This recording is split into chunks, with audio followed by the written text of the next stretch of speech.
Oh, this seat. Why couldn't Leonardo da Vinci have brought one a bit wider? And I'm sure there's a splinter in it which is sticking into my right buttock and I haven't got room to move. And if I do, he gets all cross.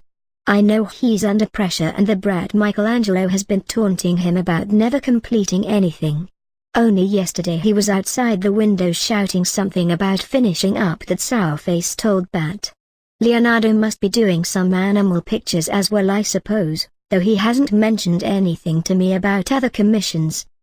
But, at least I am sitting by the window and can watch the world go by. I saw the funniest thing yesterday.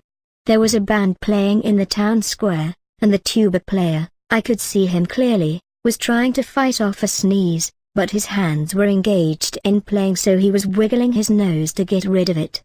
But he couldn't, and the inevitable happened and he sneezed into his tuba. My dear, it sounded just like an elephant's distress call.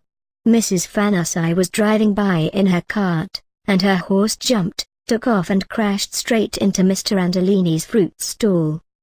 Poor Mrs. Fanasai, she'd only borrowed the cart for the day, so hadn't bothered with anything like short-term insurance, and she had to recompense Mr. Andolini for the damage to his stall and all his stock.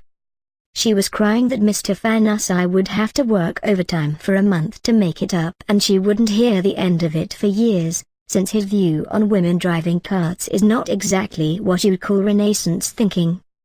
I said to Leo, for a couple of lira she could have got cover for the day from shorttermcarinsurance.biz and saved herself all the bother. My left buttock is going to sleep now. This seat. I know what I'm going to do. I had a look yesterday. Leo spent a whole day doing my hands and hasn't done my face yet. I'm going to show him. If I've got one buttock with a splinter in it and one going numb, I'm going to give him a facial expression to match my backside. And I don't care what he says, he'll paint what he sees or he won't get paid. Again,